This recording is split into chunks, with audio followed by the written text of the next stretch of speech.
I live alone in a small, old ground floor apartment located at the end of a quiet suburban alley.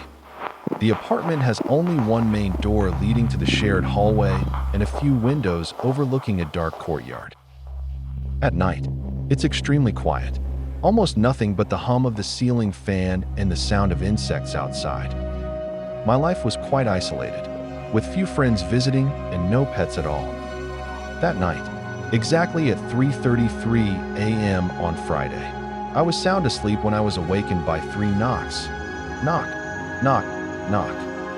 Not loud, but very clear and deliberate, as if someone was standing right at the front door tapping with their knuckles.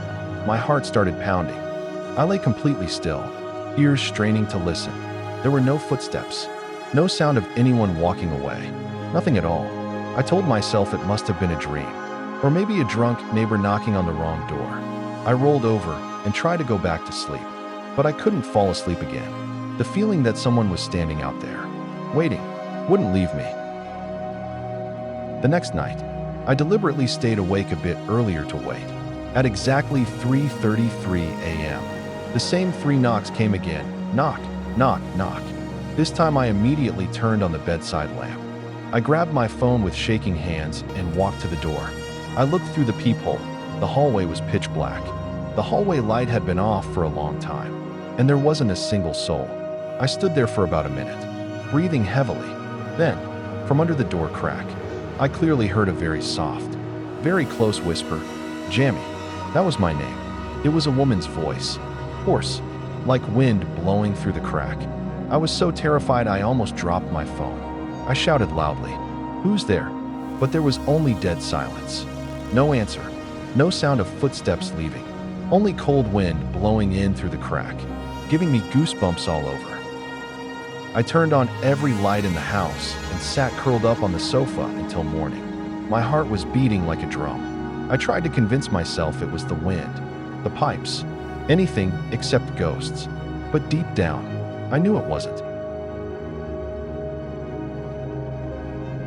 On the third night, I didn't sleep at all. I sat right in the middle of the living room with all the lights on, my phone ready to record, and the phone camera pointed straight at the door. At exactly 3:33, the 3 knocks rang out again, this time louder and closer, as if the person was pressed right against the door. Then a voice spoke clearly through the crack. It was a woman's voice. It was my mother's voice, the mother who had passed away 3 years ago in a traffic accident. "Baby, open the door. Mom is so cold." The voice was exactly like my mother's, exactly the way she used to call me when she was alive. I broke down sobbing, tears streaming down my face. But I didn't open the door. I slumped onto the floor, hugging a pillow, shaking my head violently. "Mom, that's not you," I whispered through my tears. The knocking moved to the bedroom window. Knock, knock, knock, right next to me, even though I was still in the living room. I ran in, pulled the curtains tightly shut. The knocking continued, slow and patient, as if waiting for me to give in. It lasted about 5 minutes before it suddenly stopped. Complete silence. The next morning, I couldn't sleep. I decided to install a small camera facing the front door in the hallway. I set it to record continuously with night vision and audio. On the 4th night, I stayed up waiting again, but this time I had the camera as witness. At exactly 3:33 a.m., the 3 knocks rang out clearly once more. I didn't open the door. I just sat silently watching the camera screen. The hallway was completely empty. Not a single person, not a single movement. But the knocks were clearly audible on the camera's audio recording. Even when I rewound it, there was only the dark, empty hallway and the knocks with no source. I was truly panicked. I uploaded the audio recording to a subreddit about paranormal stories and asked for opinions. Hundreds of comments poured in. Many people said they had experienced the exact same thing. 3 knocks at 3:33 a.m., sometimes accompanied by the voice of a deceased loved one. Some people called it the 3 knocks of death, according to folklore in certain places, a sign of impending misfortune or a spirit wanting to enter the house. Some advised me to move immediately. Others said I needed to perform an exorcism. I didn't wait any longer. Just 2 weeks later, I moved to another apartment on the other side of the city. I moved during the daytime and didn't tell anyone the new address. And from the day I moved, the knocks completely stopped. There were no more 3 knocks at 3:33 a.m. No more sound of my mother's voice whispering through the door crack. But even now, every time the clock strikes 3:33 a.m., I still wake up, my heart racing, and lie there listening. Luckily, there is only silence. I don't know what it was, whether it was really my mother's spirit wanting to come in, or something pretending to be her to lure me into opening the door. I only know one thing for certain. Never open the door when you hear 3 knocks in the middle of the night. No matter how much the voice sounds like your loved one, don't open it.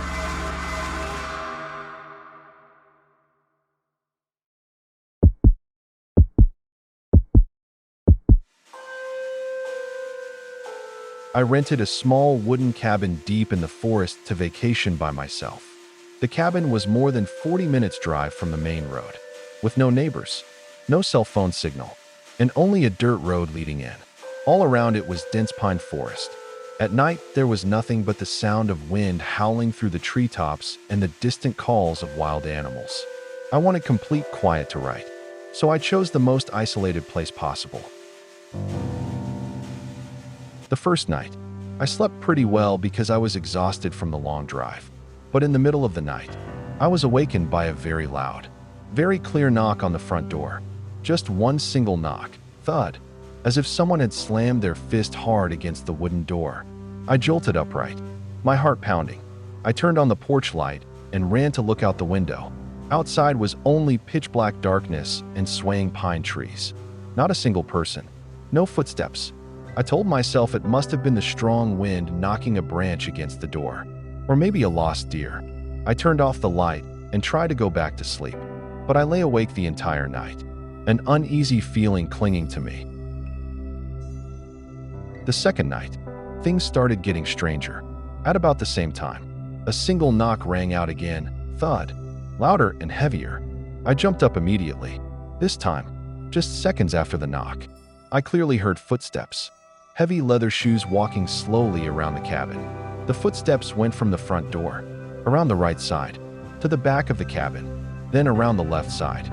A full circle. I shouted through the door. "Who's there? What do you want?" Silence. Complete silence. No answer. No sound of footsteps walking away. Only the sound of the forest wind. I stood pressed against the door, ear against the wood, listening. Nothing. I didn't dare open the door. The entire night, I sat on the sofa with every light on, holding the hunting knife the cabin allowed guests to carry.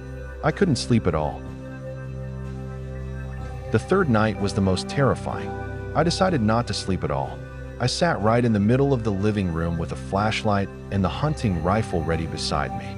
In the middle of the night, the knocking started again, but this time it wasn't just one knock. I heard knocks at the back door. Knock, knock. Then they moved to the left side window. Knock, knock. Then to the bedroom window. Knock, knock. The knocks moved around the cabin as if playing hide and seek with me. I grabbed the gun, my voice shaking as I yelled, "Who's out there? I have a gun." Suddenly, the knocking stopped, and through the crack of the front door, a deep, hoarse man's voice spoke clearly. "You alone?"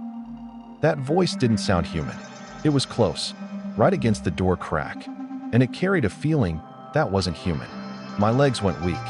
My hands holding the gun shook so badly I almost pulled the trigger. I didn't answer.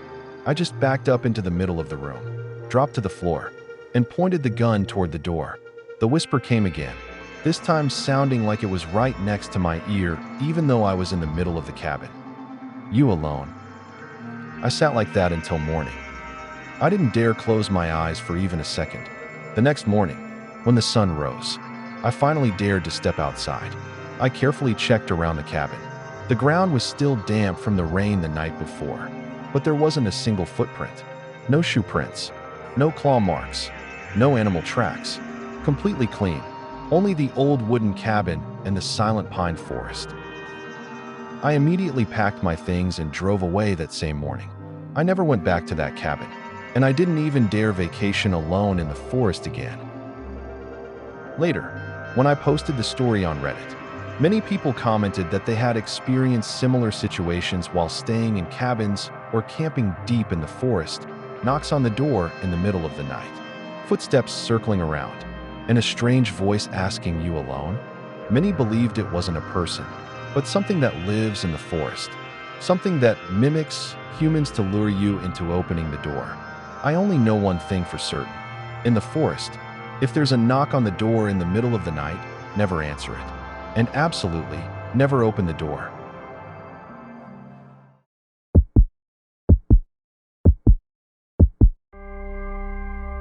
I live alone in a small house in the suburbs of Florida. The house sits at the end of a quiet street, surrounded by empty lots and a few rows of palm trees. I'm a single woman who works remotely, so I'm home almost all day. At night it's very dark here, with sparse streetlights, and I always lock the front and back doors early. That night around 11:30, I was sitting in the living room watching a movie when I heard 2 light knocks on the front door. Just 2 knocks. Very polite. Not loud. I thought it was probably a neighbor or a delivery driver who had the wrong house. I stood up, turned off the living room light so I could look outside without being seen. Through the small window next to the door, I saw a young man in his 20s standing right on my porch.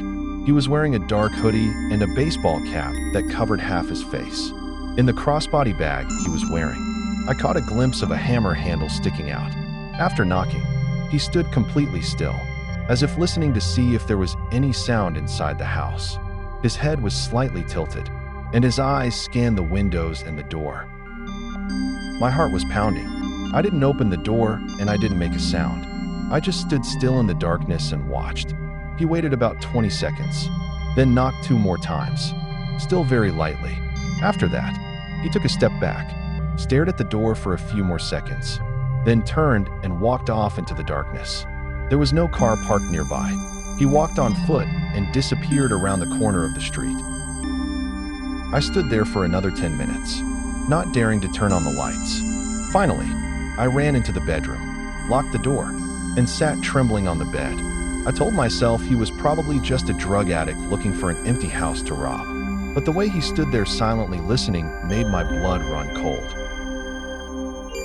The next morning, I checked the Ring camera that was already installed at the front door.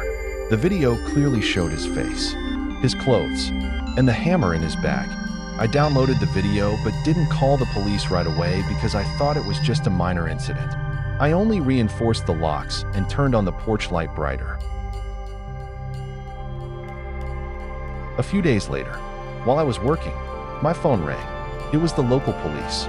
They said they had just arrested a young man right after he knocked on another house only a few blocks away from mine. They asked me to review my camera and send them the video.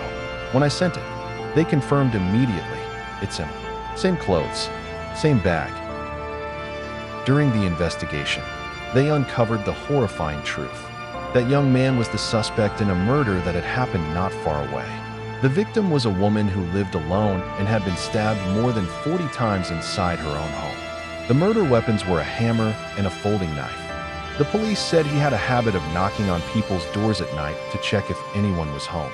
If no one answered, he would wait a few days and then come back to break in. Both my Ring camera and the victim's camera had recorded the same person, wearing the same clothes, standing silently and listening in the exact same way. They also told me one detail that made me freeze. He had a severe history of mental illness, had been arrested before for assaulting someone, and had once told a doctor, "I will kill people if they open the door for me." The police said bluntly to me, "You're very lucky. If you had opened the door or answered when he knocked, you might have become the next victim." It turned out that in the week before he was caught, he had knocked on at least 7 other houses in the suburban area. 2 of them were broken into, and the homeowners narrowly escaped harm, all because no one opened the door for him. I sat listening to the phone with my hands and feet ice cold. The video from my Ring camera was later used by the police as evidence. Every time I watch it again, I still see him standing there silently, listening, waiting for me to react. I know clearly, if I had been curious and just cracked the door open a little, I probably wouldn't be sitting here telling this story today. From then on, I never opened the door for any knock at night again. no matter if the person called my name or not. I installed more cameras, added an alarm on the back door, and always kept the outside lights on continuously. And I want to remind everyone listening, if a stranger knocks on your door in the middle of the night, especially knocking lightly and then standing still to listen, never answer. Never open the door. Because sometimes, the person standing outside isn't a delivery driver or a neighbor, but something that is hunting for houses where no one opens the door.